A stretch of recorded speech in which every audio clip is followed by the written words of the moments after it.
નમસ્કાર વિદ્યાર્થી મિત્રો, લાસ્ટ લેક્ચરમાં આપણે આ પ્રકરણના સ્વાધ્યાયના અમુક દાખલાઓનો અભ્યાસ કરી ચૂક્યા છીએ. જ્યારે આજના લેક્ચરમાં આપણે આ પ્રકરણનો ટોપિક 5.10 વર્તુળાકાર ગતિનો અભ્યાસ કરવાના છીએ.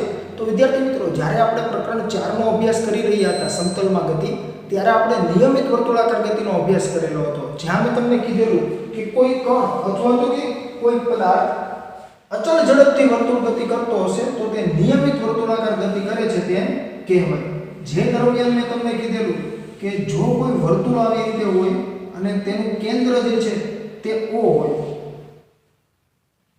કોઈ વર્તુળ છે આ જેનું કેન્દ્ર મેં શું કીધું તમને તો કે O, જો પણ આ પોઈન્ટથી ગતિની શરૂઆત કરે છે અને આ તરફ ગતિ કરીને ફરી પાછો આ પોઈન્ટ આગળ પહોંચે છે તો તેની ગતિ દરમિયાન જુદા જુદા બિંદુ આગળનો તેનો વેગ છે એ કઈ તરફ હોય છે તો કે સ્પર્શકની દિશામાં હોય છે. કેમ કે આપણે અભ્યાસ કરી ચૂક્યા છીએ કે નિયમિત વર્તુળાકાર ગતિ દરમિયાન જે તે બિંદુ આગળ જે તે ક્ષણે કણનો વેગ તે બિંદુ આગળ દોરેલા સ્પર્શકની દિશામાં હોય છે. આ શું થઈ જશે? સદિશ બી. અને આપણે એ પણ અભ્યાસ કરી ચૂક્યા છીએ કે જે તે બિંદુ આગળ પ્રવેગ કઈ તરફ હોય છે તો કે ત્રિજ્યાની દિશામાં કેન્દ્ર તરફ હોય છે. અહીંયા પણ ત્રિજ્યાની દિશામાં કેન્દ્ર તરફ હોય છે. તો એવી જ રીતે તમને આવી રીતે મળશે. અને ત્યાં આપણે સૂત્ર પણ મેળવેલું AC = v²/r, જ્યાં v છે એ ઝડપ હતી અને r જે છે એ જે કઈ વર્તુળ છે તેની ત્રિજ્યા. ત્યાં મેં તમને એવું કીધું વિદ્યાર્થી મિત્રો કે આ જે AC છે તેને આપણે શું કહેતા હતા? કેન્દ્રગામી પ્રવેગ અથવા તો કે સેન્ટ્રીપિટલ એસિલેરેશન. જે કેન્દ્ર તરફ છે એટલે એને શું કહેવાય? કેન્દ્રગામી પ્રવેગ. એવી જ રીતે ત્રિજ્યાની દિશામાં કેન્દ્ર તરફ છે એટલે તમે એને ત્રિજ્યાવર્તી પ્રવેગ પણ કહી શકો. હવે જો તો વિદ્યાર્થી મિત્રો, તમને અહીંયા કંઈક પ્રવેગ મળે છે એનો મતલબ શું થઈ ગયો? કેન્દ્રમાંથી કંઈક બળ લાગતું હશે. જો તો કેમ તો કે ન્યૂટનનો ગતિનો બીજો નિયમ F = ma. જો m જે છે એ તો અચળ છે. હવે જો તો એ હું તમને એમ કહું કે does not equals to 0 તો F જે છે એ does not equals to 0. કેમ કે દળ તો કંઈક હોવાનું છે, દળ કોઈ દિવસ શૂન્ય હશે જ નહીં, બરાબર છે. તો હું તમને એમ કહું કે A = 0 તો F = 0, પરંતુ અહીંયા તમને A નું તો કંઈક મૂલ્ય મળે છે તો F પણ કંઈક હશે જ ને. એટલે કે જો તમને કંઈક પ્રવેગ મળે છે તો કંઈક બળ લાગતું હશે, બરાબર છે. બળ વગર પ્રવેગ હોઈ શકે નહીં. અને પ્રવેગની દિશા જે છે ને એ કેન્દ્ર તરફ છે તો બળની દિશા કઈ તરફ હશે? કેન્દ્ર તરફ. કેમ કે સદિશ F = m * સદિશ A. આ તો અદિશ રાશિ છે, તેને કોઈ દિશા હોવાની નથી. તો જે કઈ પ્રવેગની દિશા હશે એ જ બળની દિશા હશે. તો અહીંયા બળ પણ કઈ તરફ હશે તો કે ત્રિજ્યાની દિશામાં કેન્દ્ર તરફ હશે. એટલા માટે જો તમે આને કેન્દ્રગામી પ્રવેગ કહેતા હોય તો એ બળ કયું હશે? કેન્દ્રગામી બળ હશે. અને કેન્દ્રગામી બળ જે છે તેનું સૂત્ર શું થઈ જશે તો કે બળ બરાબર દળ ગુણ્યા પ્રવેગ. અને અહીંયા પ્રવેગ શું છે? AC. તો તમારું સૂત્ર શું બની જાય? mv²/R, જેને આપણે શું કહેશું? કેન્દ્રગામી બળ. જે આપણે પ્રકરણ 2 માં અભ્યાસ કરેલો ત્યારે મેં તમને કીધેલું કે mv અને r ના પ્રપોઝનમાં જો કોઈ બળ લાગતું હશે તો એનું સૂત્ર મેળવો તો આપણે શું મળતું હતું? mv²/r, જે પારમાણિક વિશ્લેષણમાં આપણે અભ્યાસ કરી ચૂક્યા હતા. અને લાસ્ટ પ્રકરણમાં પણ મેં તમને કીધેલું હતું જ્યારે આપણે નિયમિત વર્તુળાકાર ગતિનો અભ્યાસ કરતા હતા ત્યારે. તો વિદ્યાર્થી મિત્રો, આ જે ત્રિજ્યાવર્તી બળ અથવા તો કે કેન્દ્રગામી બળ જે છે તે આભાસી બળ હોય છે. શું કરવા? તો કે તમને અહીંયા કંઈક પ્રવેગ મળે છે એટલે આપણે અહીંયા કીધું કે કંઈક બળ હોવું જોઈએ. હવે જો તો તમે વર્તુળાકાર ગતિ જો જોશો ને જુદા જુદા પ્રકારની તો તમને ખ્યાલ આવશે કે આ જે કંઈક બળ હોવું જોઈએ ને તે જુદા જુદા રિયલ ફોર્સિસ એટલે કે વાસ્તવિક બળો દ્વારા પૂરું પાડવામાં આવે છે. કેમ કે જો હું તમને એમ કહું કે તમે એક દોરી લો, દોરીનો એક છેડો તમારા હાથમાં રાખો અને બીજા છેડે પથ્થર બાંધો અને પછી તેને તમે આવી રીતે પથ્થરને સમક્ષિતિજ વર્તુળાકાર ગતિ કરાવો તો એ દરમિયાન પણ પ્રવેગ જે છે એ કઈ તરફ હશે? કેન્દ્ર તરફ. તો બળ પણ કઈ તરફ હશે? કેન્દ્ર તરફ હશે. હવે જો તો તમે તો હાથને આવી રીતે ઘુમાવો છો માત્ર અને પથ્થર જે છે એ ઘૂમે છે, પરંતુ તમારા હાથ અને પથ્થર સાથે કોન્ટેક્ટમાં કોણ છે? દોરી. તો જે કાંઈ બળ છે એ દોરી વડે પૂરું પાડવામાં આવતું હશે અને દોરીનું જે કાંઈ બળ છે તેને આપણે શું કહેતા હોઈએ છીએ? ટેન્શન અથવા તો કે તણાવ બળ. તો ત્યાં તણાવ બળ જે છે તે શું કરશે? કેન્દ્રગામી બળ પૂરું પાડશે. એવી રીતે આપણે બીજું ઉદાહરણ સમજીએ તો કે સૂર્યની ફરતે જે કાંઈ ગ્રહો ગતિ કરે છે એ ગતિ કેવી હોય છે? વર્તુળાકાર ગતિ. તો એ દરમિયાન પણ કેન્દ્ર તરફ કંઈક બળ હશે. એ બળ કોણ પૂરું પાડતું હશે? તો કે સૂર્યનું ગુરુત્વાકર્ષણ બળ. જો તો એક જગ્યાએ તણાવ બળ જે છે એ કેન્દ્રગામી બળ પૂરું પાડે છે, એક જગ્યાએ ગુરુત્વાકર્ષણ બળ કેન્દ્રગામી બળ પૂરું પાડે છે. હજી આપણે એક ઉદાહરણ લઈએ તો કે કોઈ પણ ન્યુક્લિયસ છે કે જેમાં પ્રોટોન્સ અને ન્યુટ્રોન્સ હોય છે, જેની ફરતે ઇલેક્ટ્રોન્સ શું કરતા હોય છે? વર્તુળાકાર ગતિ.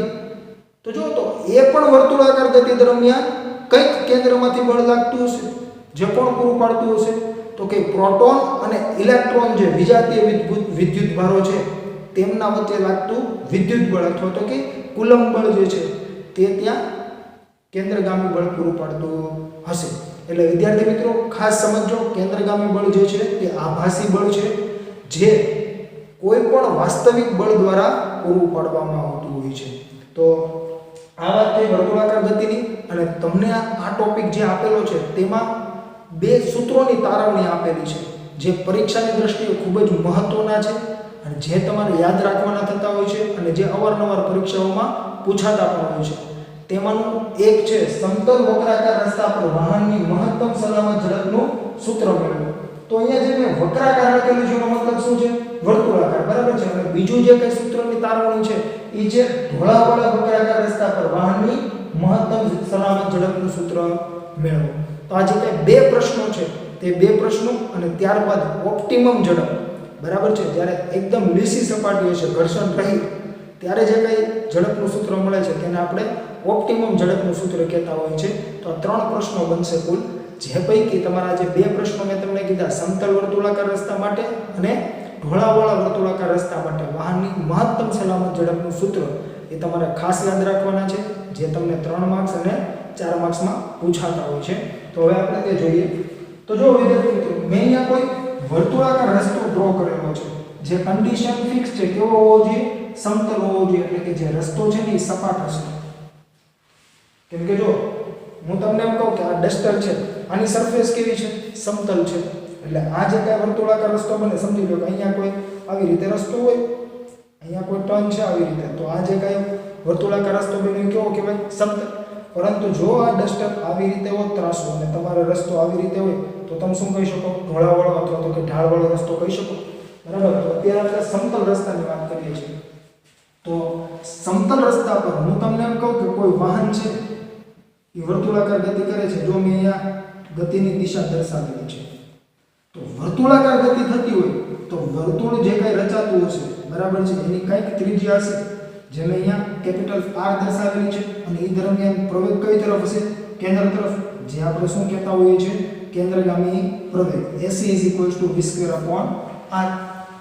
તો ત્યારે થતું હોય શું? અથવા તો કે ત્યાં કેટલા બળો લાગતા હશે? તો કે મેં એટલા માટે તમને અહીંયા જે કાંઈ વાહન ઊભું છે ને, અથવા તો કે કોઈ રસ્તો છે, સમજી લો કે આમ વર્તુળાકાર છે, જે પોઈન્ટ આગળ વાહન છે ને ત્યાંથી મેં રસ્તો ધારો કે આમ આડછેદ કાપેલો છે, તો તમને વાહન આવી રીતે દેખાશે. તો જો કોઈ વાહન જે તે પોઈન્ટ આગળ છે તો એ દરમિયાન વાહનનું કંઈક વજન જે છે એ કઈ તરફ હશે? નીચે તરફ. અથવા તો કે ગુરુત્વાકર્ષણ બળ કઈ તરફ લાગતું હશે? નીચે તરફ. જે કેટલું હોય તો કે F = ma. પ્રવેગ કેટલો હોય તો કે ગુરુત્વ પ્રવેગ જેટલો, તો F = mg. એટલે કે વજન બળ કઈ તરફ હશે? નીચે તરફ. અને એવી જ રીતે સપાટી જે છે તે કંઈક ઉપર તરફ બળ લગાડતું છે, જેને આપણે શું કહીએ છીએ? લંબ. જે કોને સંતુલિત કરતું હશે? તો કે mg. કેમ?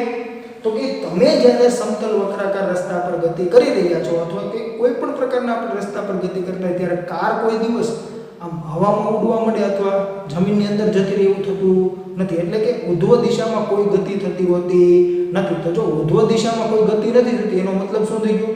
સામસામા બળ કેવા હશે? સમાન મૂલ્યના. અથવા તો કે ઉધ્વ દિશામાં સંતુલન છે એવું કહી શકાય. અને ઉધ્વ દિશામાં સંતુલન ક્યારે હોય? તો કે સામસામા બળો જે છે એ કેવા હોય? સમાન મૂલ્યના.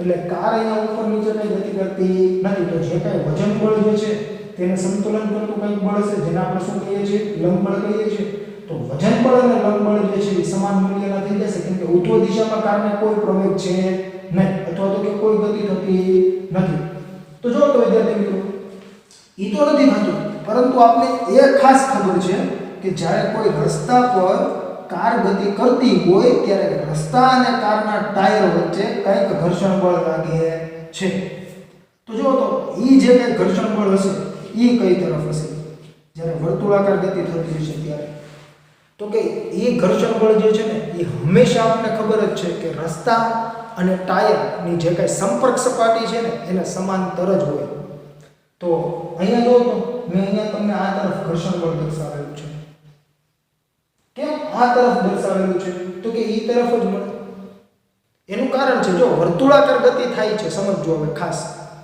વર્તુળાકાર ગતિ થાય છે કાર વર્તુળ ગતિ કરે છે ઉર્ધ્વ દિશામાં તો સંતુલન છે એટલે m mg થઈ ગયું હવે મેં તમને જેમ સમજાવ્યું ને કે પથ્થરને તમે દોરી વડે ફેરવો સૂર્યની ફરતે જુદા જુદા ગ્રહો ફરે છે ન્યુક્લિયસની ફરતે ઇલેક્ટ્રોન ફરે છે બરાબર આ દરમિયાન કેન્દ્રગામી બળ જો તો જુદા જુદા રિયલ ફોર્સિસ જે હતા એટલે કે વાસ્તવિક બળો હતા તેના દ્વારા પૂરું પાડવામાં આવતું હતું તો અહીંયા પણ જો વર્તુળાકાર ગતિ કરતી હોય કોઈ કાર વર્તુળાકાર વળાંક લે છે કોઈ કાર ધારો કે તો એ દરમિયાન કઈક કેન્દ્રગામી બળ હોવું જોઈએ જે પણ પૂરું પાડતું હશે તો કે એક જ બળ છે જે હોવું જોઈએ ફિક્સ જ છે કે જે વાસ્તવિક બળ છે અને જે હોવું જ જોઈએ કઈ ઘર્ષણ બળ તો આ જે કઈ ટાયર અને રસ્તાની સપાટી છે ને એને સમાંતર એટલે કે આ બંનેની જે કઈ સંપર્ક સપાટી બનતી હશે એને સમાંતર ઘર્ષણ બળ લાગતું જ હોવું જોઈએ તો એ જે કઈ રિયલ બળ છે અથવા તો કે વાસ્તવિક બળ જે છે તે જરૂરી એવું કેન્દ્રગામી બળ પૂરું પાડતું હશે બરાબર છે એટલે અહીંયા ખાસ આપણે આ સમજવાનું હતું એટલા માટે જ મેં તમને વર્તુળાકાર ગતિ સમજાવી સાથે સાથે કેન્દ્રગામી બળ પણ સમજાવ્યું અને એના આપણે જુદા જુદા ઉદાહરણો પણ લીધા એટલે ખાસ એ ખ્યાલ હોવો જોઈએ કે કેન્દ્રગામી બળ જે છે તે આભાસી બળ છે જે જુદા જુદા વાસ્તવિક બળો દ્વારા પૂરું પાડવામાં આવતું હોય છે અને એના માટે મેં તમને જુદા જુદા ઉદાહરણો આપ્યા તો વિદ્યાર્થી મિત્રો અહીંયા ટોટલ કેટલા બળ લાગતા હશે 3 બળ જ લાગતા હશે અને જે આ કે ઘર્ષણ બળ જે છે એ જ શું કરતું હશે જરૂરી એવું કેન્દ્રગામી બળ પૂરું પાડતું હશે તો એટલા માટે મેં અહીંયા લખેલું છે કે આકૃતિમાં સમતલ વક્રાકાર રસ્તા પર ગતિ કરતું વાહન બ્રેકેટમાં મેં લખેલું છે કાર કેમ કે મેં અહીંયા કાર દર્શાવેલી છે બરાબર દર્શાવ્યું છે વાહનનું દળ m અને રસ્તાના વળાંકની ત્રિજ્યા કેપિટલ R છે આ વાહન પર 3 બળો લાગે છે જે આકૃતિમાં દર્શાવેલ છે જે તમે અહીંયા જોઈ શકો છો એમાંનું પહેલું બળ જે છે તેને શું લીધું છે તો કે વાહનનું વજન બળ જે શું હશે mg કઈ તરફ તો કે નીચે તરફ અધો દિશામાં ત્યારબાદ બીજું બળ આપણે કયું લઈએ છીએ તો કે લંબ બળ એટલે મેં આ લખ્યું છે કે લંબ બળ કેપિટલ M રસ્તાની સપાટીને લંબ રૂપે ઉપર તરફ જે લંબ બળ છે એ હંમેશા સપાટી વડે જ લાગતું હોય છે અને સપાટીને લંબ રૂપે જ ઉપર તરફ લાગતું હોય છે બરાબર જે હંમેશા કોને સંતુલિત કરતું હશે તો કે જે તે પદાર્થના વજન બળને સંતુલિત કરતું હશે બરાબર છે ત્યાર પછી ત્રીજું બળ કયું કીધું મેં તમને ઘર્ષણ બળ F જે રસ્તાને સમાંતર હશે બરાબર છે ત્યારબાદ મેં તમને જે સમજાવ્યું ને કે વાહન ઉર્ધ્વ દિશામાં કોઈ પ્રવેગ નથી એટલા માટે મેં અહીં લખેલું છે કે વાહનને ઉર્ધ્વ દિશામાં કોઈ પ્રવેગ ન હોવાથી ઉર્ધ્વ દિશામાં ચોખ્ખું બળ શૂન્ય હોય કેમ કે ચોખ્ખું કાંઈ બળ જ નહીં હોય સામસામા બળના મૂલ્ય કેવા થઈ ગયા સમાન તો n mg શું લખાશે 0 કેમ કે કોઈ પ્રવેગ નથી ગતિ કરતું નથી તો તમે શું લખી શકો n mg 0 અથવા તો કે તમે ડાયરેક્ટલી પણ એવું કહી શકો કે n બરાબર mg તો જ શૂન્ય મળે ચોખ્ખું બળ બાકી શૂન્ય મળી શકે નહીં ત્યારબાદ મેં તમને જે સમજાવ્યું કે વર્તુળાકાર ગતિ માટે જે કંઈ જરૂરી એવું કેન્દ્રગામી બળ કોણ પૂરું પાડતું હોય છે ઘર્ષણ બળ તો એના માટે મેં અહીંયા લખેલું છે કે વર્તુળાકાર ગતિમાં જરૂરી કેન્દ્રગામી બળ રસ્તાની સપાટીને સમાંતર છે અને તે રસ્તા અને કારના ટાયર વચ્ચેના સંપર્ક બળ દ્વારા પૂરું પાડવામાં આવે છે જે વ્યાખ્યા મુજબ ઘર્ષણ બળ Fs છે જે વર્તુળથી દૂરની તરફ લઈ જનારી અપેક્ષિત ગતિનો વિરોધ કરે છે જો તો જ્યારે કોઈ કાર વર્તુળાકાર ગતિ કરતું હશે ને ત્યારે એની અપેક્ષિત ગતિ કઈ તરફ હોવી જોઈએ તો કે જો આપણે એવું કહીએ છીએ કે વર્તુળાકાર ગતિ થતી હોય ને એ દરમિયાન જે વેગ છે ને સ્પર્શકની દિશામાં છે એટલે જો તમારી ઝડપ એક હદથી વધી જશે ને તો કાર જે છે ને એ આમ ટર્ન મારી જ નથી શકતી તમે ઘણીવાર એવું જોયેલું હશે કે જ્યારે કોઈ એવી ગોળાઈ હશે અથવા તો કે એવા વર્તુળાકાર વળાંક હશે અને જો કોઈ કાર અતિ સ્પીડે જતી હશે તો એ વળાંક વાળી જ નથી શકતી, ડાયરેક્ટ જતી રહે. અને કઈ તરફ ફેંકાય છે ખાસ સમજજો. જો એ કોઈ દિવસ વળાંક જે છે ને ધારો કે આવી રીતે છે, બરાબર છે, એટલે કેન્દ્ર કઈ તરફ થયું? બોર્ડ તરફ. તો જ્યારે આવી રીતે કોઈ કાર વળાંક લેતી હશે ને એ દરમિયાન જો એની ઝડપ અતિ વધારે હશે ને તો એ કોઈ દિવસ આમ અંદર તરફ નહીં જાય, એ હંમેશા બહારની તરફ જ ફેંકાશે. એટલે કાર હંમેશા વર્તુળની બહાર ફેંકાય, અંદર કોઈ દિવસ કોઈ પણ વાહન જશે નહીં. એનું કારણ શું હોય છે? જે મેં તમને સમજાવ્યું કે કેન્દ્રગામી બળ હોવું જોઈએ. હવે જો તો ઝડપ કંઈક વધુ વધી ગઈ હશે ત્યારે જરૂરી એવું કેન્દ્રગામી બળ એને મળી શકશે ને, એટલે કે જે કેન્દ્રમાંથી જે બળ લાગે છે ને એ એને ઓછું પડશે, એને પકડી રાખવા માટે. એટલે એ શું કરશે? તો કે કેન્દ્ર ત્યાગી બળ તરફ ફેંકાઈ જશે. અને જે કેન્દ્ર ત્યાગી બળ જે છે એને સેન્ટ્રીફ્યુગલ ફોર્સ કહેતા હોય છે ઇંગ્લિશમાં. અને એ જે કેન્દ્ર ત્યાગી બળ આપણે હવે પછીના લેક્ચરોમાં સમજશું અને વિગતે અભ્યાસ કરીશું. કેમ કે વિદ્યાર્થી મિત્રો, જો આ વાત આવી છે તો હું તમને અહીંયા વાત કરી દઉં.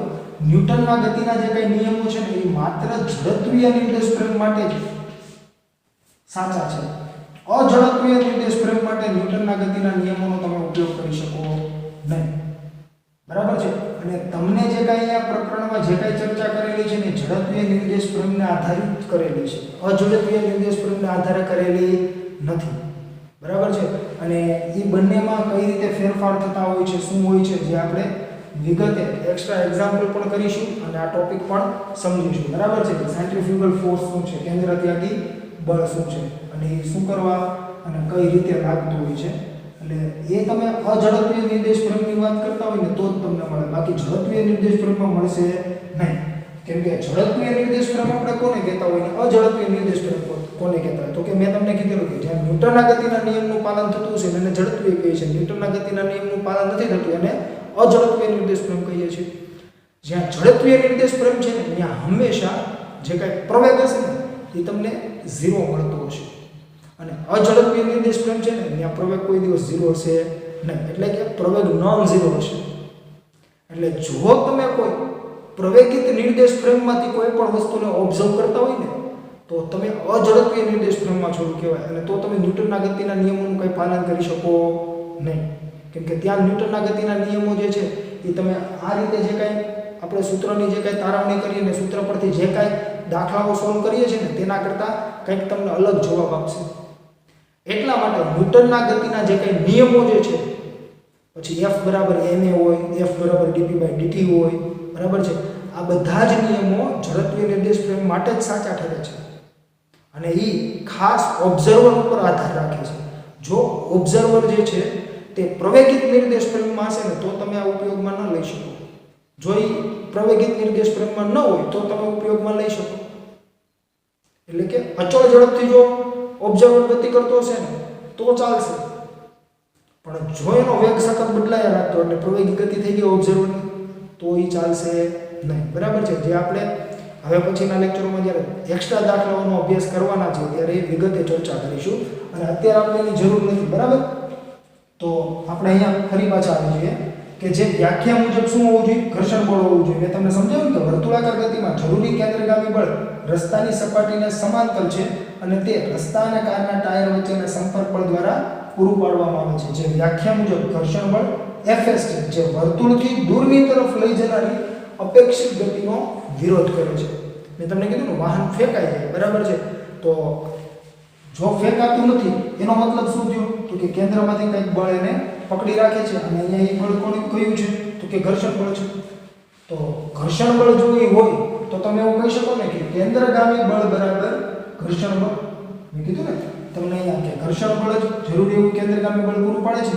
તો સમજીએ આપણે, જો ઘર્ષણ બળ બરાબર તમે શું લખી શકો? કેન્દ્રગામી બળ એટલે કે mv²/R. પરંતુ અહીંયા જે કે ઘર્ષણ છે એ શું છે? સ્થિત ઘર્ષણ. કેમ એ છે એ હમણાં સમજાવું. અને સ્થિત ઘર્ષણ માટે તમે શું લખો છો? તો કે is less than or equals to μs into n. જો અહીંયા સ્થિત ઘર્ષણ એટલા માટે હશે કેમ કે તમે જ્યારે વર્તુળાકાર ગતિ કરો છો ને એ દરમિયાન તમે તમારી ઝડપ અમુક હદ સુધી વધારો ને ત્યાં સુધી શું થાય છે? તો કે તમને કેન્દ્રમાંથી કંઈક બળ પકડી રાખે છે.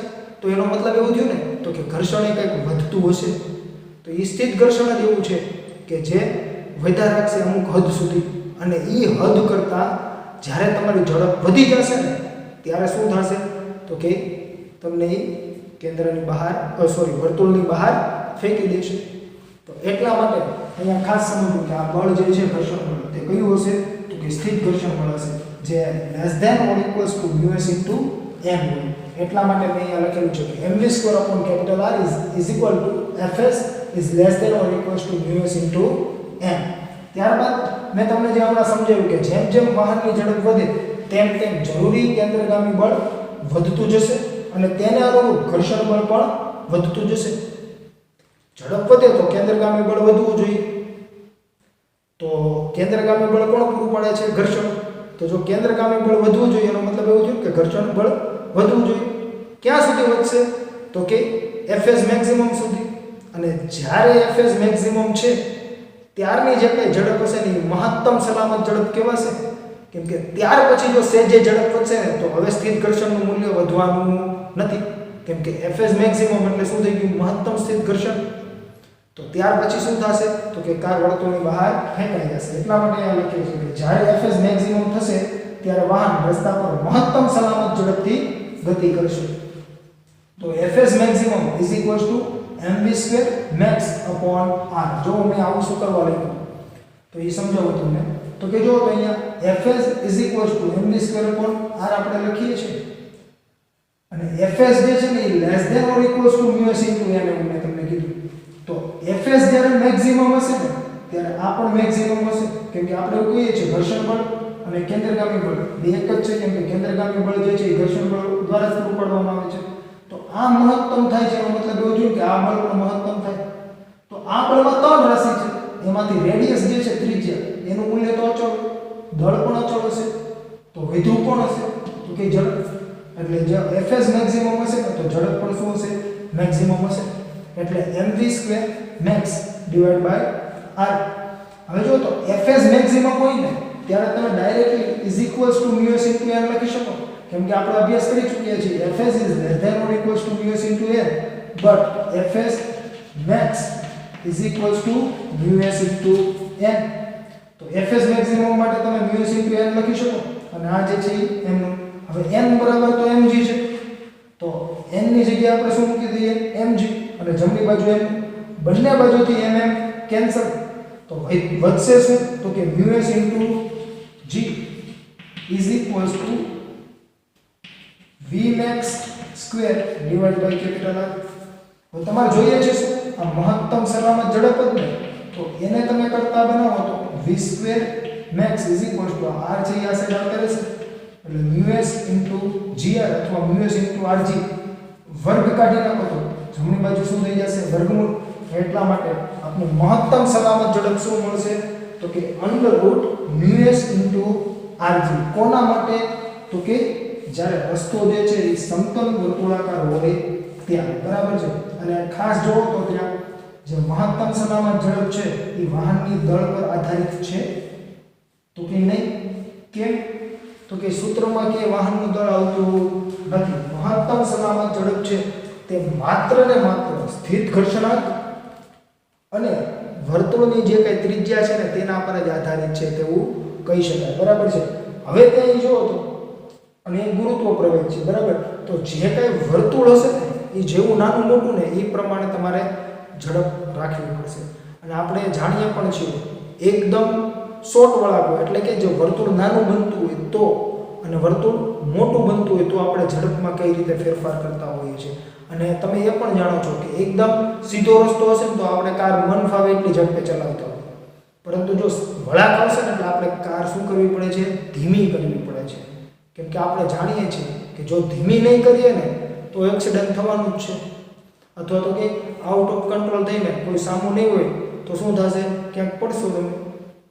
તો એટલા માટે જે કારની મહત્તમ સલામત ઝડપ જે છે તેનું સૂત્ર આપણે આવી રીતે મેળવી શકતા હોઈએ છીએ અને આપણે એ પ્રમાણે જ કાર ચલાવવી જોઈએ, નહીં કે મન ફાવે એટલી સ્પીડે ચલાવવી. ત્યાર પછી વિદ્યાર્થી મિત્રો આ જેમ આપણે સમતલ વક્રાકાર રસ્તા માટે મહત્તમ સલામત ઝડપ મેળવી એવી જ રીતે ઢોળાવવાળા વક્રાકાર રસ્તા માટે મહત્તમ સલામત ઝડપનું સૂત્ર જોઈએ. તો વિદ્યાર્થી મિત્રો ઢોળાવવાળા વક્રાકાર વક્રાકાર રસ્તા પર ગતિ કરતા વાહન માટે FBD ની મદદથી મહત્તમ સલામત ઝડપનું સૂત્ર મેળવો એવો તમને પ્રશ્ન પૂછે તો તમારે આ મુજબ લખવાનું થતું હોય છે. આ પ્રશ્ન આ પ્રકરણ માટે ખૂબ જ અગત્યનો છે, જે 4 માર્ક્સમાં પૂછાતો હોય છે, જેની તમારે ખાસ નોંધ લેવી અને આ તમારે યાદ રાખવાનો પણ થશે. તો વિદ્યાર્થી મિત્રો, અહીંયા તમને એવું કહે છે કે ઢોળાવવાળા વક્રાકાર રસ્તા પર, હવે જુઓ તો ઢોળાવવાળો રસ્તો એટલે કે કંઈક ઢાળવાળો રસ્તો છે અને વક્રાકાર એટલે કે વર્તુળાકાર રસ્તો છે. તો એવો રસ્તો હશે અને તેના પર કોઈ વાહન ગતિ કરતું હશે તો સિચ્યુએશન કેવી બનતી હશે, જે તમે સ્ક્રીન પર જોઈ શકો છો તેવી સિચ્યુએશન બનતી હશે. તો વિદ્યાર્થી મિત્રો, તે કોઈ જો તો તમે સ્ક્રીન પર જુઓ છો તે કોઈ કાર જે છે તે વક્રાકાર રસ્તો છે અને ઢોળાવવાળો છે, તેના પર ગતિ કરે છે, એ દરમિયાનની કોઈ સ્થિતિ તમને ત્યાં દર્શાવે છે. તો એ સિચ્યુએશન જે છે તેને અહીંયા આકૃતિમાં દર્શાવેલી છે, એટલે કે આપણે ત્યાં આડછેદ લઈ લીધું છે. આપણે અહીંયા આખો રસ્તો દોરી શકીએ નહીં, એટલા માટે આપણે માત્ર આ રીતે દોરેલું છે. તો વિદ્યાર્થી મિત્રો, અહીંયા બળો કેટલા લાગતા હશે તો કે અહીંયા બળો જે છે તે પ્રથમ બળની આપણે વાત કરીએ તો કે જે કાંઈ કાર છે એને પોતાનું કંઈક વજન હશે, અથવા તો કે કારને પૃથ્વી શું કરતી છે, ગુરુત્વાકર્ષણ બળ લગાડતી છે, જેને આપણે શું કહીએ છીએ mg, જે કઈ તરફ હશે, શિરોલંબ અધો દિશામાં. ત્યારબાદની વાત કરીએ વિદ્યાર્થી મિત્રો તો કે હવે જો તો mg નીચે તરફ લાગે છે, તેમ છતાં કાર નીચે તરફ નથી જતી, એટલે કે રસ્તામાં અંદર નથી જતી રહેતી. એનો મતલબ શું થઈ ગયો તો કે તેની વિરુદ્ધ દિશામાં કંઈક બળ હશે. પણ અહીંયા જુઓ તો વિરુદ્ધ દિશામાં હવે લંબ બળ નહીં હોય. શું કરવા? કેમ કે સપાટી જે છે ને એ ઢાળવાળી છે અને લંબ બળ હંમેશા સપાટીને લંબ હોય. તો લંબ બળ તમને કઈ તરફ મળશે તો કે સપાટીને લંબ મળશે. એટલે આવી રીતે તો લંબ બળ જે છે ને એ mg નો વિરોધ નહીં કરતું. કોણ કરતું હશે તો કે લંબ બળનો ઘટાડો. કેમ કે લંબ બળ જે છે તે શિરોલંબ સાથે આપણે ધારીએ કે થીટા કોણ બનાવે છે, તો તમને અહીંયા ઘટક શું મળશે, n cos થીટા. તો n cos થીટા જે છે ને એ mg ની વિરુદ્ધ દિશામાં થશે. હવે n થશે નહીં, બરાબર છે. અને n sin થીટા તમને કઈ તરફ મળશે તો કે આ તરફ મળશે, બરાબર. ત્યારબાદની વાત કરીએ તો કે કારના ટાયર અને સપાટી વચ્ચે કઈ ઘર્ષણ બળ લાગતું હશે, જે રસ્તાની સપાટીને કેવું હશે, સમાંતર, જે મેં અહીંયા f વડે દર્શાવેલું છે. તો હવે જો તો સમક્ષિતિજ દિશા સાથે ઈ પણ કંઈક ખૂણો બનાવતું હશે ને, એટલે કે સમક્ષિતિજ એટલે કે આ હોરિઝોન્ટલ દિશા, બરાબર, એની સાથે ઈ પણ કંઈક ખૂણો બનાવશે, જે પણ આપણે દર્શાવવાના છીએ અને જેને વિગતે હમણાં સમજીએ FBD માં. પરંતુ તેના પહેલા આપણે આ બધા બળોની ચર્ચા કરીએ. ત્યારબાદ વિદ્યાર્થી મિત્રો, હવે જો તો આ વાહન જે છે ને એ ઢોળાવવાળા રસ્તા પર વર્તુળાકાર ગતિ કરે છે.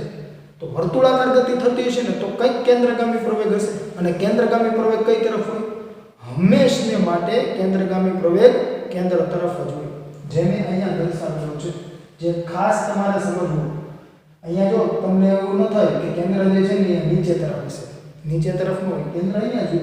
શું કરવા તો કે વર્તુળ સમક્ષિતિજ બનશે, એટલે કેન્દ્રગામી પ્રવેગ છે ને એ પણ સમક્ષિતિજ હશે. એનું તમને હું રીઝન કહું. હું તમને એમ કહું કે આ જે કાંઈ ડસ્ટર છે એની આ સપાટી જે છે એ સમતલ છે. હું આ ડસ્ટરને આમ ત્રાસું કરી દઉં, કેવી થઈ ગઈ, ઢોળાવળી થઈ ગઈ. ધારો કે આ કોઈ વર્તુળાકાર રસ્તો છે ને એનો એક ભાગ છે, બરાબર છે, આવી રીતે છે. તો અહીંયાથી વાહન ગતિ કરતું કરતું આમ જશે, બરાબર. તો આવી રીતે આખું આમ વર્તુળ પૂરું કરશે ને, સમજાય છે હું શું કહું છું? તો આવી રીતે આખું વર્તુળ પૂરું કરશે.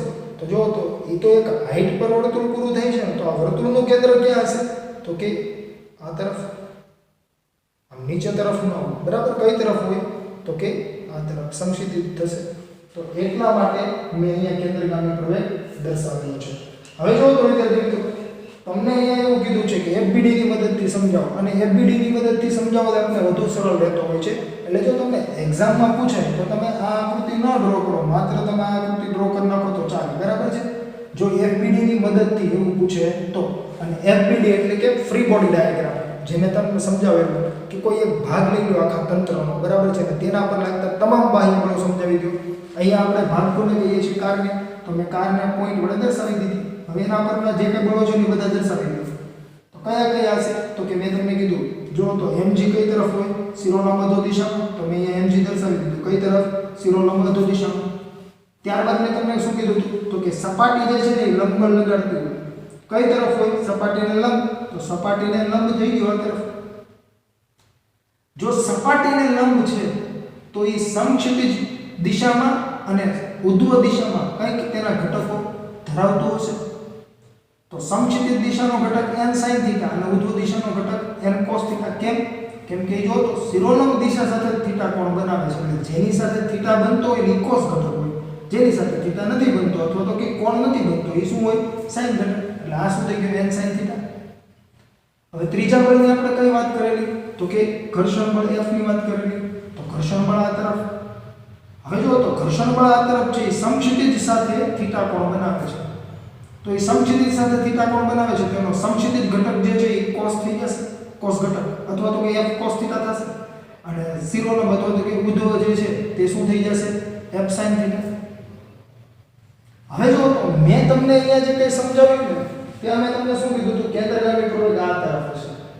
તો કેન્દ્રગામી બળ પણ એ તરફ હોય કે ના હોય?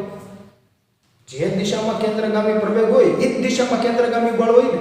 તો કેન્દ્રગામી બળ એ તરફ છે તો જો તો અહીંયા કયા બળો એ તરફ લાગે છે તો કે n sin θ અને f cos θ. એટલે કે લંબ બળનો એક ઘટક અને ઘર્ષણ બળનો એક ઘટક જે છે ને એ તરફ છે.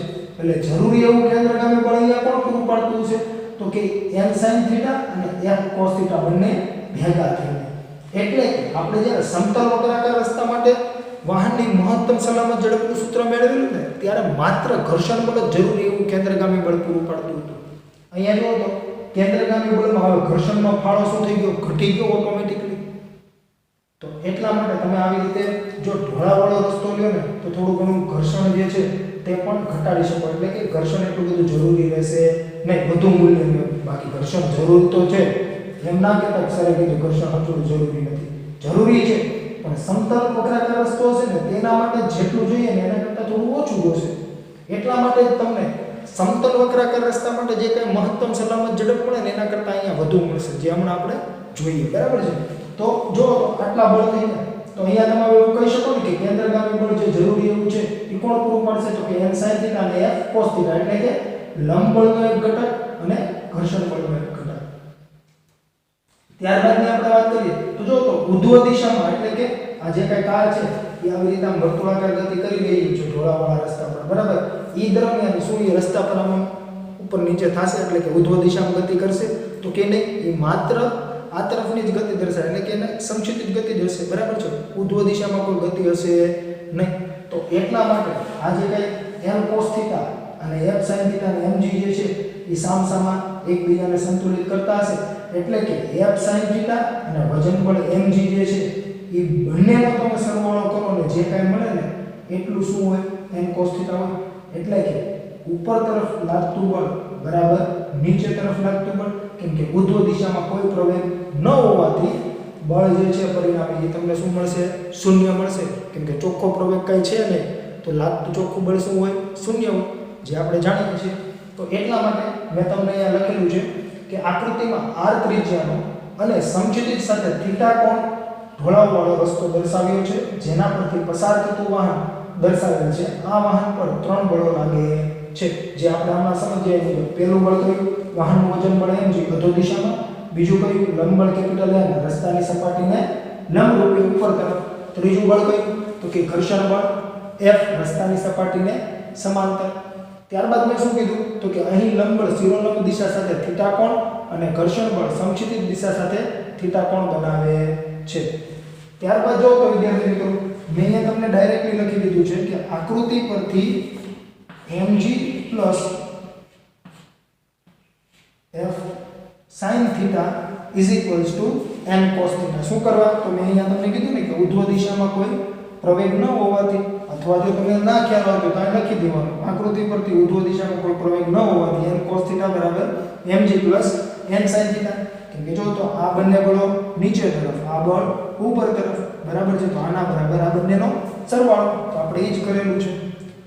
માટે mg ના કરતા બનાવો તમને શું મળશે તો કે n cos θ minus f sin θ, જેને આપણે પરિણામ 1 કહી દઈએ.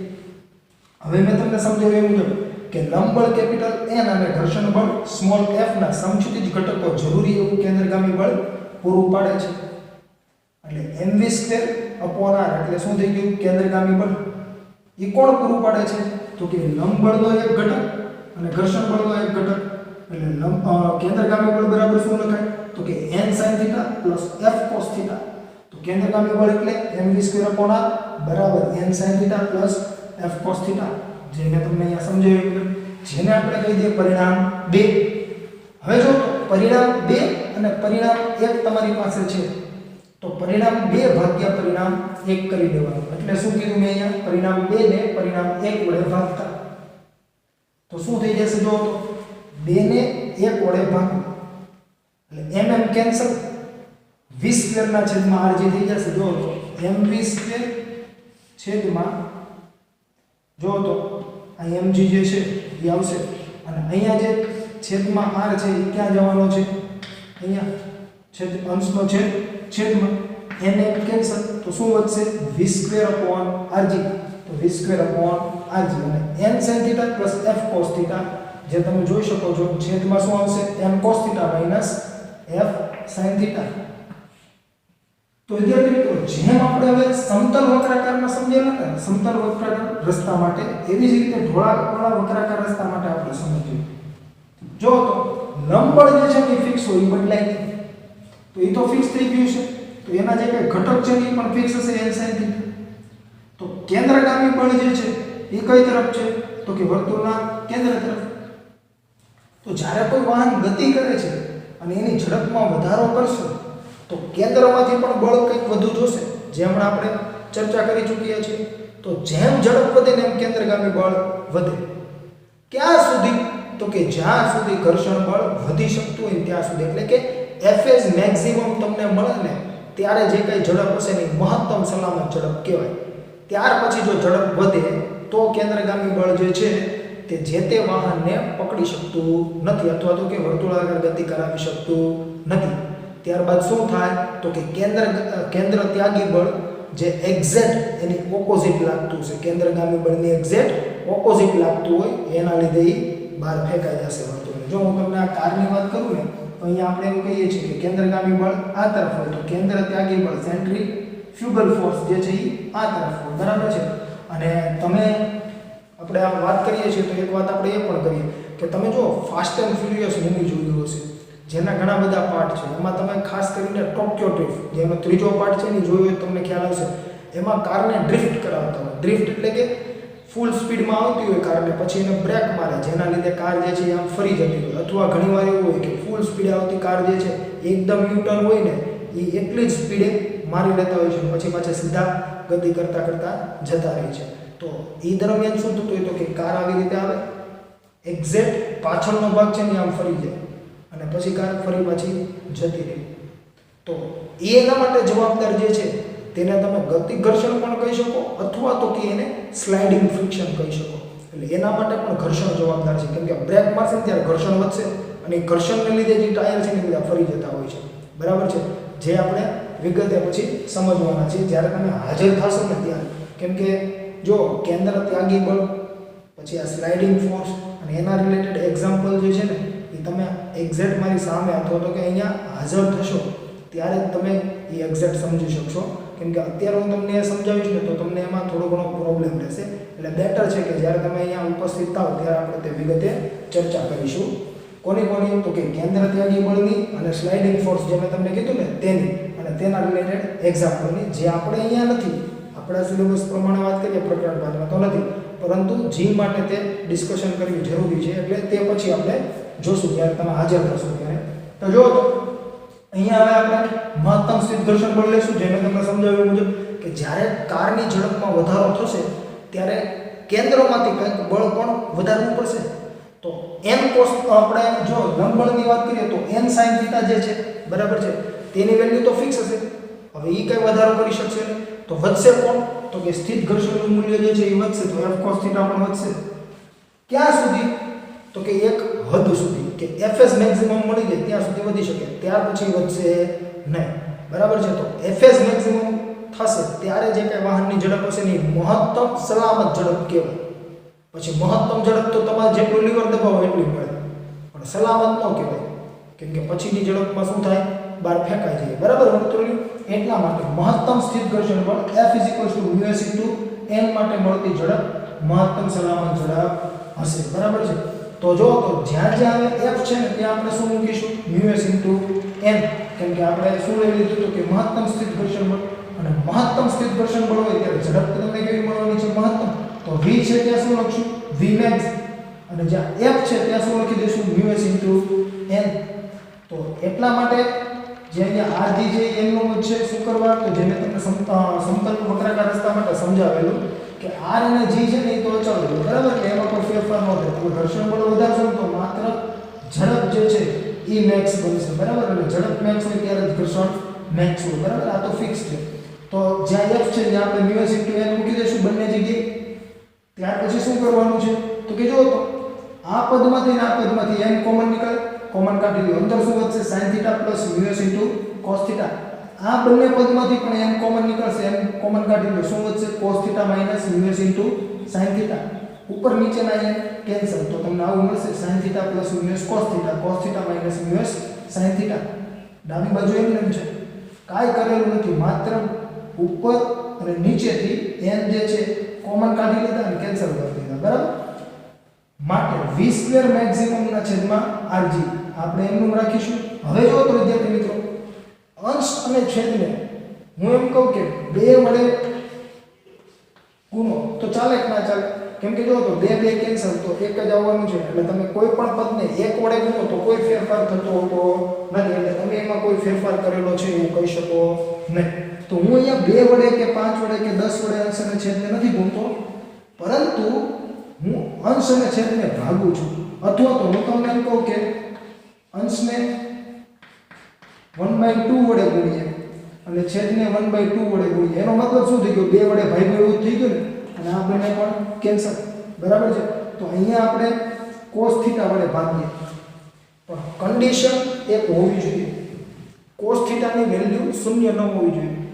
હું તમને એમ કહું કે cos θ વડે અંશ અને છેદને ભાગો બરાબર, તો cos θ બરાબર 0 હોવું જોઈએ નહીં, કેમ કે જો cos θ બરાબર 0 હોય ને તો કોઈ પણ પદના છેદમાં 0 હોય તો અવ્યાખ્યાયિત પદ મળે તમને. એટલા માટે અહીંયા આપણે જો અહીંયા લખેલું છે cos θ does not equals to 0 વડે ભાગતા, અને તમે જો તો cos θ વડે ભાગો છો એનો મતલબ શું થઈ ગયો તો કે cos θ, અને અહીંયા પણ 1/cos θ, અને તમે અહીંયા કંઈક આખું સમજી લો કે 8 છે અને અહીંયા છેદમાં 7 છે ધારો, તો તમે 8 ને cos θ વડે ભાગો છો અને 7 ને cos θ વડે ભાગો છો, તો શું 8/7 માં કઈ ફેર પડ્યો છે તો કે કાઈ ફેર નહીં પડ્યો. શું કરવા તો કે જો તો આ cos θ અને 1 બધું કેન્સલ જ થતું હોય આમ જોવો તો બરાબર. એટલા માટે તમે એવું કરી શકો. જે તમે અગાઉના ધોરણમાં અભ્યાસ કરી પણ ચૂક્યા છો તેમ છતાં આપણે અહીંયા એકવાર જોઈ લઈએ, જેથી કરીને જે બાળકોને કોઈ પણ જાતનો પ્રશ્ન હોય તો એ સોલ્વ થઈ જાય બરાબર. એટલે તમે ક્યારે પણ તમારી જરૂરિયાત પ્રમાણે અંશ અને છેદને ગુણાકાર અથવા તો કે ભાગાકાર સ્વરૂપે કોઈ પણ પદ લઈ શકો, પરંતુ કન્ડિશન ફિક્સ કે 2 વડે અંશને તમે ગુણો છો તો 2 વડે જ છેદને ગુણવાનું, 2 વડે અંશને ભાગો છો તો 2 વડે જ છેદને ભાગવાનું. પછી એ કે સરાઈ કીધું હતું કે આને 2 વડે ગુણી દો, આને 3 વડે ગુણી દો, એ ના ચાલે, તો આન્સર આખો બદલાઈ જાય બરાબર, કેમ કે તમારે આના બરાબર તો આવું જ છે ને, તો એવું જ રહેવું જોઈએ. એટલે ગુણ્યા 1 કરો તો એવું રહે, બાકી તમે જો બીજું કોઈ પદ કરશો તો એવું રહે નહીં.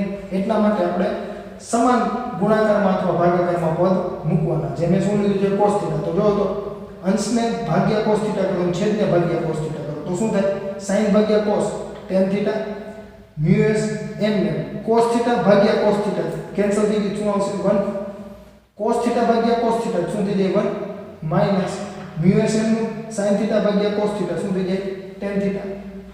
એટલે અહીંયા લખ્યું છે કારણ કે cos θ does not equals to 0 વડે ભાગતા. માટે v² maximum is equals to શું મળશે તમને તો કે જો તો આ rg જે છે sorry v maximum is equals to તમને શું મળશે તો કે જો તો આ rg જે છે એ આ તરફ જશે ગુણાકારમાં આવી જશે, એટલે v² મેક્સિમમ બરાબર શું થાય rg ગુણ્યા આખું પદ. પણ આપણે શું શોધવાનું છે તો કે મહત્તમ સલામત ઝડપ, એટલે આપણે તો vmax શોધવાનો છે ને, તો આખાને શું કરી દેવાનું વર્ગમૂળમાં લઈ લેવાનું. તો એટલા માટે આપણે ત્યાં શું કરેલું છે આખાને વર્ગમૂળમાં દર્શાવેલું છે બરાબર છે. તો એ રીતે તમે આ જે કંઈક પ્રશ્ન છે તેનો આન્સર આપી શકો.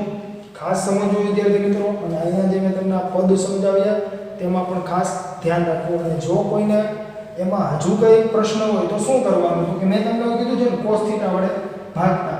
તો અંશ છે ને આખા અંશને cos થીટા વડે ભાગી નાખવાનો, આખા છેદને cos થીટા વડે ભાગી નાખવાનો. પછી તમે સાદું રૂપ આપી શકો છો, છેદ વિભાજન કરી દેવાનું ને, અને પછી તમને આ પદ મળી જશે. બરાબર. અહીંયા શું કર્યું છે આપણે?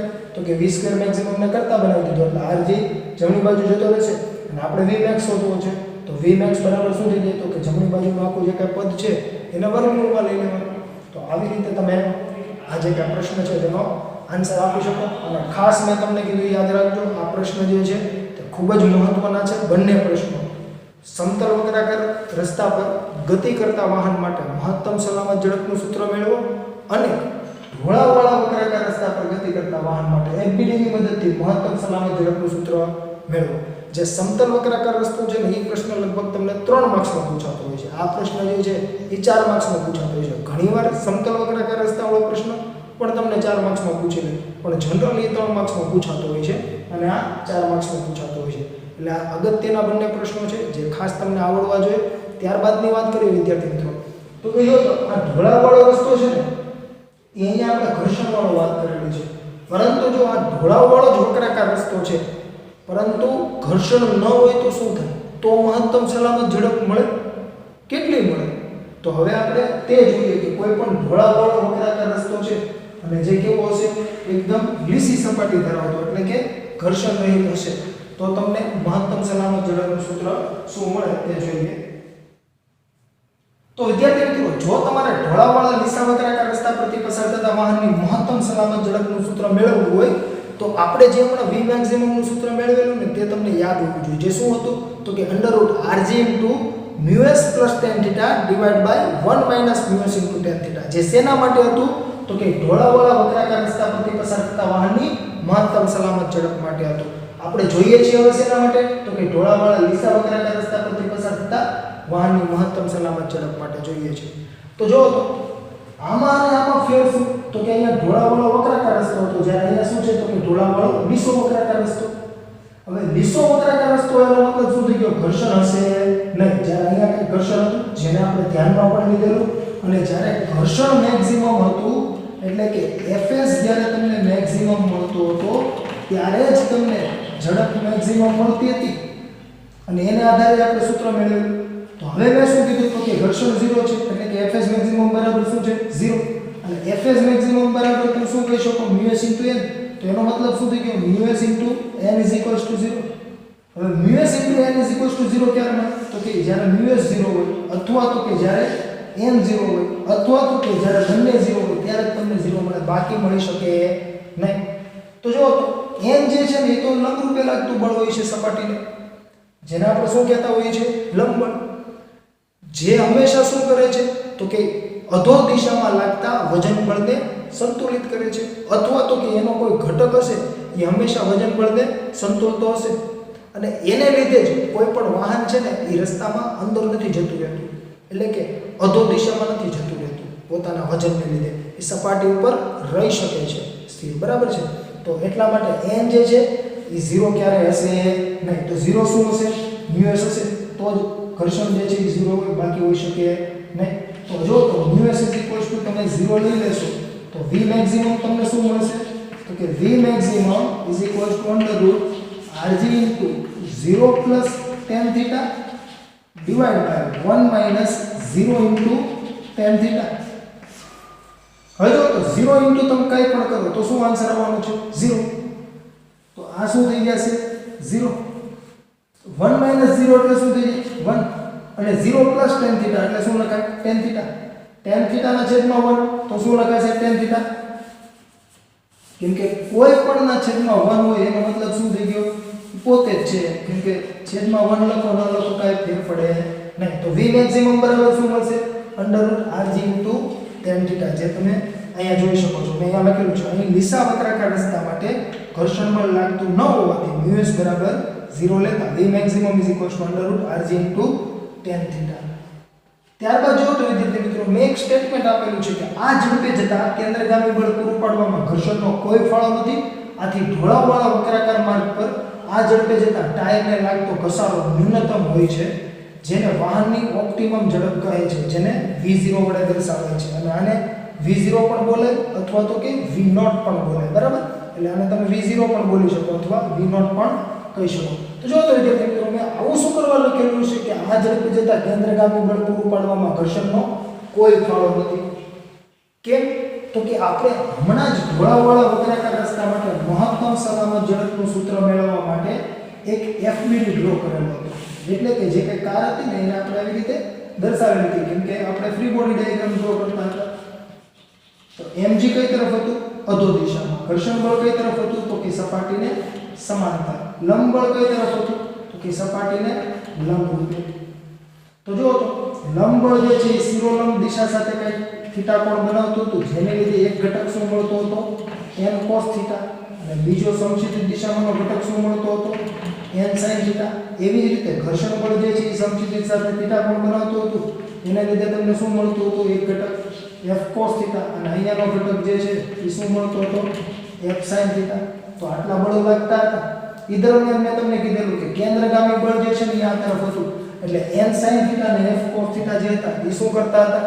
તો કે જરૂરી એવું કેન્દ્રગામી બળ પૂરું પાડતા હતા. અને મેં તમને સમજાવ્યું એ મુજબ કે જેટલું કેન્દ્રગામી બળ વધુ એટલી વધુ ઝડપે તમે વર્તુળાકાર ગતિ કરી શકો. હવે જો તો ઘર્ષણ બળ નથી, એનો મતલબ શું થઈ ગયો? તો કે અહીંયાથી f જતો રહ્યો છે, તો આ ઘટક કઈ નહીં હોય, આ ઘટક કઈ નહીં હોય. તો કેન્દ્રગામી બળમાં શું થયો? ઘટાડો થયો. એટલે ઝડપ કેવી હશે? ઓછી હશે. એટલા માટે ઓપ્ટિમમ ઝડપ જે છે ને એના કરતાં આ ઝડપ વધુ હશે. અને એવી જ રીતે આપણે સમતલ વક્રાકાર રસ્તા માટે જે કંઈ ઝડપ મેળવીને એના કરતાં પણ આ ઝડપ જે છે ને એ વધુ હશે. અને એટલા માટે તમે વિદ્યાર્થી મિત્રો જો રસ્તા જોશો ને તો તમને ખ્યાલ આવશે. રસ્તાના જે કંઈ અંદરના ભાગ છે ને, એટલે કે જો હું તમને એમ કહું કે આ કોઈ રસ્તો છે, ટુ લેન રસ્તો છે, બરાબર છે? તો આ જે રસ્તા છે ને એની આ જે કંઈ કિનારીઓ છે ને એ કિનારીઓનો વાળો ભાગ જે છે એ નીચે તરફ હશે. અને આ જે કંઈ આપણે આ પટ્ટો જેને કહેતા હોઈએ છીએ કે જે દ્વિમાર્ગી લાઈનને અલગ પાડતું હોય છે કે આ એક ભાગ છે એ આ તરફ ગતિ કરતા હોય, બીજી ભાગના જે કંઈ માણસો છે એ આ તરફ ગતિ કરતા હોય. તો જેમ જેમ તમે અહીંયાથી આ તરફ જાઓ ને એમ રસ્તો છે ને થોડો ઢાળવાળો હોય છે, બરાબર? જેનું કારણ એ જ છે કે જેથી કરીને તમને જ્યારે વર્તુળાકાર તમારે ટર્ન મારવાનો થતો હોય છે ત્યારે જે કંઈ ઝડપ હશે તે તમે શક્ય એટલી સેજ વધુ રાખી શકો, બરાબર છે? એકદમ સમતલ હશે, એકદમ ફ્લેટ હશે ને તો તમારી જે કંઈ ઝડપ છે એ તમારે ઘણી ઓછી રાખવી પડતી હોય છે. તો આપણે આ સમજ્યા. હવે જો તો અહીંયા કેન્દ્રગામી બળ જે છે એ માત્ર કોણ પૂરું પડતું છે? તો કે n sin થીટા. કેમ? કેમ કે જો તો ઘર્ષણ છે ના, એટલા માટે અહીંયા લખેલું છે કે આ ઝડપે જતા કેન્દ્રગામી બળ પૂરું પાડવામાં ઘર્ષણનો કોઈ ફાળો નથી. ત્યાર પછીની વાત કરીએ વિદ્યાર્થી મિત્રો તો કે આથી ઢોળાવવાળા વક્રાકાર માર્ગ પર આ ઝડપે જતા ટાયરને લાગતો ઘસારો ન્યૂનતમ હોય છે. કેમ કે ઘર્ષણ નથી તો શું થશે? તો કે ઘસારો પણ ઓછો થશે ટાયરનો. એટલા માટે આપણે આવું લખેલું છે. અને આ જે કંઈ તમને ઝડપ મળે છે ને v મેક્સિમમ, તેને ઓપ્ટિમમ ઝડપ કહે છે, જેને v0 વડે દર્શાવાય છે. ત્યાર પછી હવે આપણે જો એક અગત્યની વસ્તુ સમજવાની છે કે જો v v0 હોય તો ઘર્ષણ બળ ઢાળની ટોચ તરફ હોય છે. જો આ ખાસ સમજજો, v v0. v શું છે? અહીંયા વાહનની ઝડપ જે કેટલી હોય તો કે ઓપ્ટિમમ ઝડપ કરતાં પણ ઓછી હોય, એટલે કે આના કરતાં પણ ઓછી હોય. જો આ જે હતી ને આના કરતાં તો ઓછી હતી, હજી આના કરતાં ઓછી થાય એનો મતલબ શું થયો? તો કે એનો મતલબ એવો થયો કે ઘર્ષણ જે છે ને આમ ટોચ તરફ હશે. શું કરવા એવું થાય? હવે આને આપણે ફરીથી સમજીએ એકવાર વિગતે. જો અહીંયા f હતું ઘર્ષણ બળ, તો તમને એક ઘટક અહીંયા મળતો તો f cos થીટા અને એક ઘટક અહીંયા મળતો તો f sin થીટા. ત્યારે તમને v મેક્સિમમ કેવો મળે છે? તો કે આટલો મળે છે. જે દરમિયાન જો તો કેન્દ્રગામી બળ કોણ પૂરું પાડે છે? તો કે n sin થીટા અને f cos થીટા, બરાબર? હવે હું તમને એમ કહું છું કે ઘર્ષણ નથી એટલે સમતલ લીસી વક્રાકાર સપાટી થઈ ગઈ. તો અહીંયાથી f cos થીટા જશે અને અહીંયાથી f sin થીટા જશે. એટલે જો તો કેન્દ્રગામી બળ તો આ તરફ હતું ને, જે પેલા બે ઘટકો દ્વારા પૂરું પડતું હતું, હવે એક જ ઘટક થઈ ગયું. તો હવે ઝડપ તમે શું કરશો? થોડી ઓછી રાખવી પડશે ને, કેમ કે કેન્દ્રગામી બળ ઘટી ગયું. અને એ જે કંઈ ઝડપ ઓછી રાખવી પડે એ ઝડપ છે એને આપણે શું કહીએ છીએ? ઓપ્ટિમમ ઝડપ. જ્યારે ઘર્ષણ નથી ત્યારે, જેને આપણે vmax = √rg tan θ વડે દર્શાવીએ છીએ, અથવા તો કે જેને આપણે v0 કહીએ છીએ. હવે જો ઝડપ આના કરતાં ઓછી હોય એનો મતલબ શું થયો? તો કે કેન્દ્રગામી બળ જે હતું ને એમાં હજી ઘટાડો થઈ ગયો. તો હજી ઘટાડો ક્યારે થયો હોય? તો કે વિરુદ્ધ દિશામાં કંઈક બળ લાગ્યું હોય તો જ થાય, બાકી થાય નહીં. અને વિરુદ્ધ દિશાનું બળ શું હશે? તો કે આ તરફ ઘર્ષણ હશે, એટલે કે ટોચ તરફ ઘર્ષણ હશે, એનો કોઈ ઘટક હશે. બરાબર? તો જ શું થયું હોય? તો v v0 હોય, બાકી હોઈ શકે નહીં. જે શું કરવા હોય? જે આપણે સમજીએ. બરાબર છે? કેમ કે જો જ્યારે ઘર્ષણ નથી ને ત્યારે n sin θ વાળા કેન્દ્રગામી બળ પૂરું પડાતું હતું. ખાસ જો ફરીવાર સમજાવું છું. જ્યારે ઘર્ષણ નહોતું ત્યારે n sin θ જે છે એ કેન્દ્રગામી બળ પૂરું પાડતો હતો, અને એને લીધે જે કંઈ તમને મહત્તમ સલામત ઝડપ મળતી હતી શું હતી? Vmax અથવા તો કે v0 ઓપ્ટિમમ ઝડપ હતી. હવે જો ઝડપ એના કરતાં પણ ઓછી છે, v v0, એનો મતલબ શું થયો? તો કે આ જે કંઈ કેન્દ્રગામી બળ પૂરું પડે છે એની વિરુદ્ધ દિશામાં કંઈક બળ હોવું જોઈએ. જે કોણ પૂરું પડતું હશે? તો કે હવે કંઈક ઘર્ષણ હોવું જોઈએ. જે કઈ તરફ હશે? તો કે સપાટીને સમાંતર પણ ઉપર તરફ, અથવા તો કે ઢાળની ટોચ તરફ. અને એનો કંઈક જે કંઈ ઘટક છે, સમજી લો અહીંયા θ બનતો હોય તો f cos θ, અહીંયા θ બનતો હોય તો f sin θ. જે શું કરતો હશે? તો કે કેન્દ્રગામી બળની વિરુદ્ધ દિશામાં બળ લગાડતો હશે, જેને લીધે મહત્તમ સલામત ઝડપ ઓછી હશે. ત્યાર પછીની વાત કરીએ તો કે તેથી ઢોળાવવાળા રસ્તા પર વાહન tan θ ≤ μs હોય તો જ પાર્ક કરી શકાય છે. જો તો આવું શું કરવા છે? તો કે આપણે ઉદાહરણ 5.8 નો અભ્યાસ કરેલો ને ત્યારે મેં તમને કીધેલું કે μs બરાબર tan θ હોય ને ત્યાં સુધી વાહન જે હશે એ સ્થિર રહી શકશે. પછી શું થશે? ગતિમાં આવી જશે. જો તો ત્યારે મેં તમને આનું જ ઉદાહરણ આપેલું. હું તમને એમ કહું કે આ કોઈ વાહન છે, બરાબર છે? હવે રસ્તો છે ને ઢોળાવવાળો કરવાનો છે, એટલે મતલબ શું થયો? તો કે ઢાળ ક્રમશઃ કંઈક હશે, વધારતા જશું. જો તો હવે આ બ્લોક જે છે અથવા તો કે આ વાહન છે એ સ્થિર છે. ક્યાં સુધી સ્થિર રહી શકે છે? તો કે જો તો હું જેમ જેમ ખૂણો વધારીશ ને, બરાબર છે, એમ એમ કંઈક ઘર્ષણ બળ વધવું જોઈએ. કેમ કે જો તો વાહન જો અહીંયા પડેલું છે એનો મતલબ શું થઈ ગયો? તો કે આ સ્થિર અવસ્થામાં છે એ દરમિયાન કંઈક સ્થિર ઘર્ષણ હશે. હવે જો હું અહીંયા ખૂણો બનાવતો જાય તેમ છતાં એ સ્થિર થતું જાય છે, એનો મતલબ શું થયો? તો કે ઘર્ષણનું મૂલ્ય વધતું ગયું. ક્યાં સુધી વધે છે? તો કે અમુક ખૂણા સુધી વધે છે. પછી શું થશે? એ ગતિમાં આવવાની શરૂઆત કરશે. એટલે ત્યારે fs શું હશે? મેક્સિમમ હશે. ક્યારે? તો કે કંઈક ખૂણો મળતો હોય ત્યારે. ત્યારબાદ હવે તમે સેજ પણ ખૂણો વધારશો એટલે શું થશે? વાહન ગતિમાં આવી જશે. અને વાહનને તમારે પાર્ક કરવું છે, એનો મતલબ શું થયો? સ્થિર રહેવું જોઈએ. નહીં તો શું થાય? તમે પાર્ક કરીને જાઓ પાછા રિટર્ન આવો તો વાહન એની રીતે નીચે પહોંચી ગયું, પછી તમારે નીચે ઉતરવાનું ઢાળ. એવું થવું જોઈએ નહીં. તો જો તો સ્થિર રહેવું જોઈએ પાર્કિંગ કરો ત્યારે, બરાબર? તો એનો મતલબ એવો થયો કે સ્થિર ઘર્ષણ બળ જે છે એ જ્યાં સુધી એપ્લાય થતું હોય ત્યાં સુધી પાર્ક કરી શકો, ત્યારબાદ તમે પાર્ક કરી શકો નહીં. અને એટલા માટે આપણે જે ઉદાહરણનો દાખલો જોયો કે આપણે μs બરાબર tan 15 લેતા હતા, બરાબર છે?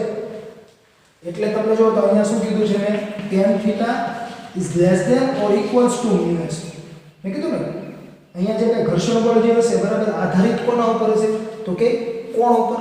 અને જે આપણે 15 ડિગ્રી માટે તમને એવું કીધું હતું કે કોઈ બ્લોક છે એ 15 ડિગ્રીના કોણે શું કરશે? તો કે ગતિમાં આવવાની શરૂઆત કરે છે. એટલે ત્યારે આપણે fs મેક્સિમમ લેતા હતા અને એના આધારે આપણે μs n મળતું હતું. એના ઉપરથી આપણે μs બરાબર tan θ મળતું હતું. μs બરાબર tan 15 ડિગ્રી કરીને આપણે μs મેળવેલો હતો, બરાબર છે?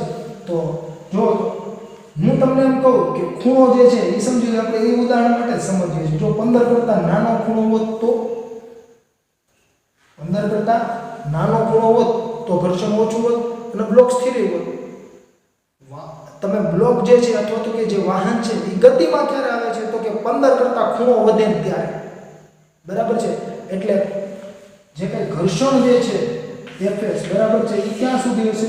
તો કે 15 ડિગ્રી સુધીનું જે કંઈ ઘર્ષણ હશે ને ત્યાં સુધી તમે વાહન જે છે એને સ્થિર રાખી શકો છો. એટલે જે કંઈ ખૂણો છે ને એ 15 ડિગ્રી કરતાં ઓછો અથવા તો કે 15 ડિગ્રી હોવો જોઈએ. એટલે કે μs જે છે ને એ કેટલો હોવો જોઈએ? તો કે tan θ કરતાં વધુ અથવા તો કે એના જેટલો હોવો જોઈએ, બરાબર? એટલે જ્યારે ઢાળ ઓછો હોય ને ત્યારની વાત કરીએ, બરાબર? એટલે તમારે ખાસ નોંધવું.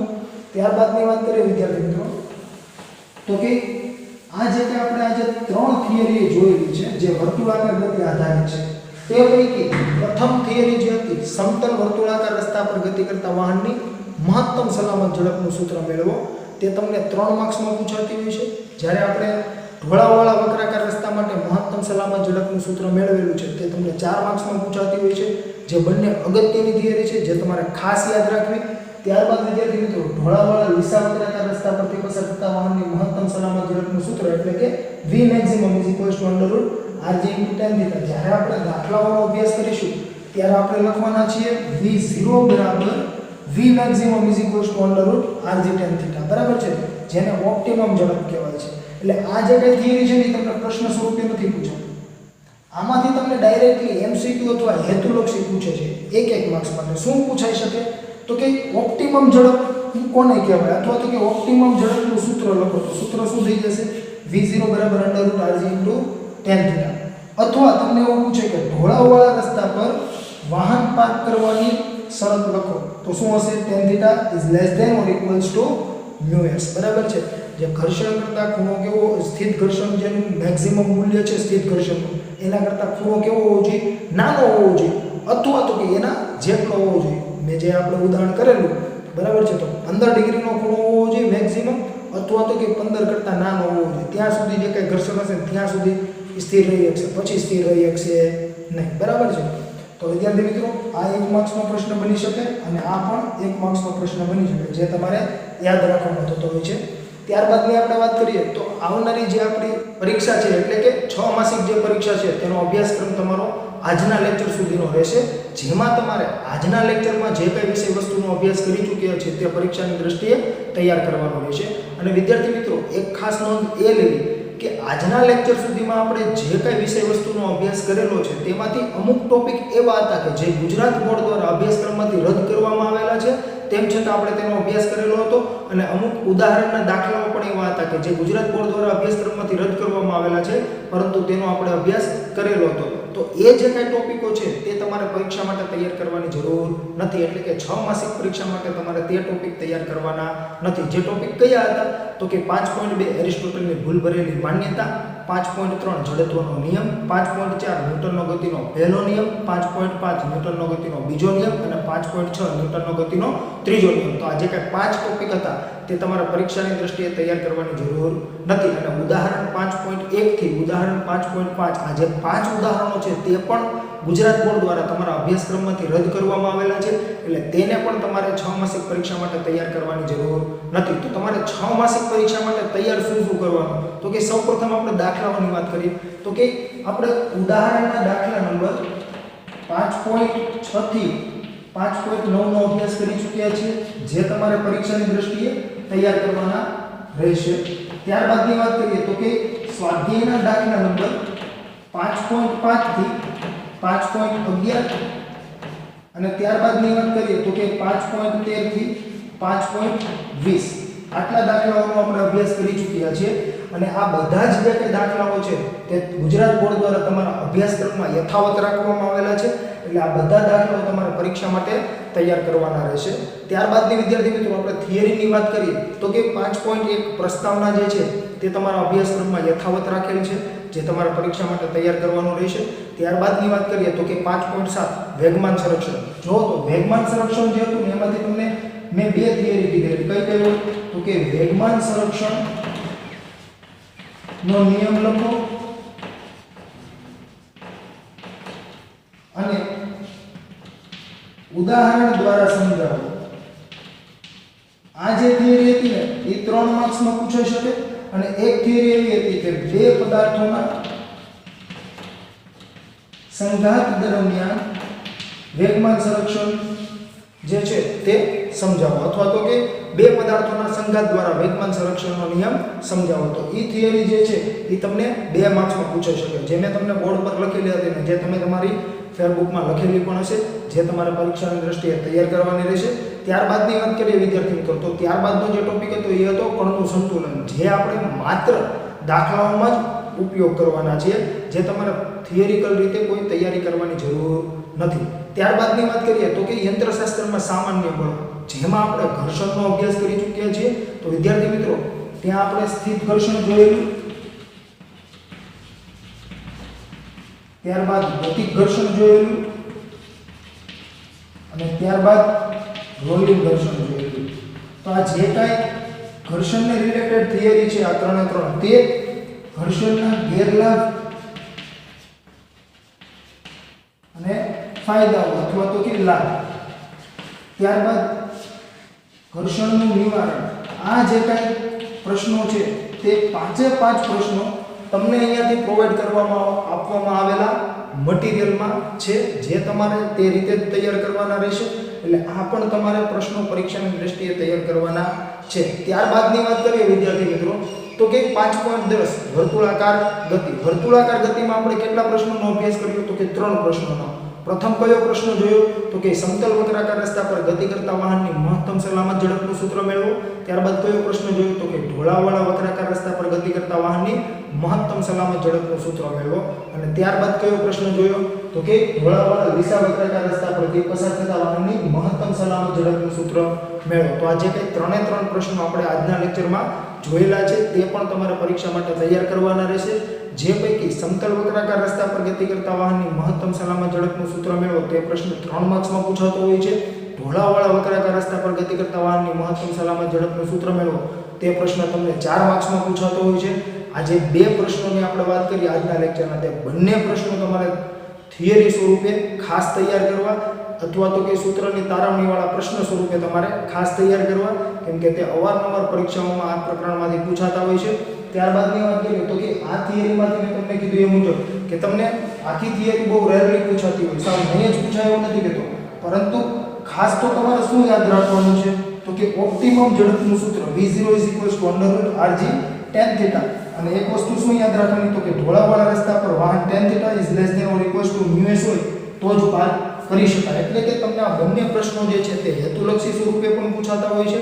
ઘણીવાર તમને એવું પૂછે કે ઢોળાવવાળા રસ્તા પર વાહન પાર્ક કરવા માટેની શરત જણાવો, તો શું હોય? tan θ ≤ μs. અને ક્યારેક વિદ્યાર્થી મિત્રો તમને 1 માર્ક્સમાં આ પ્રશ્ન પણ પૂછાતો હોય છે કે v v0 હોય તો ઘર્ષણ કઈ તરફ હશે? તો કે ઢાળની ટોચ તરફ હશે. બરાબર છે? તો આ જે કાંઈ આપણે આજે ચર્ચા કરી તે તમામ તમારે ખાસ નોંધવી, કેમ કે આપણે જે કાંઈ પરીક્ષા આવી રહી છે તે પરીક્ષાનો અભ્યાસક્રમ જે છે તે તમારે ખાસ સમજવો જરૂરી છે. અને જો તેમ છતાં તમને તેમાં કોઈ પણ જાતનો પ્રશ્ન હોય તો તમે મારો સંપર્ક કરી શકો છો. અસ્તુ, આભાર.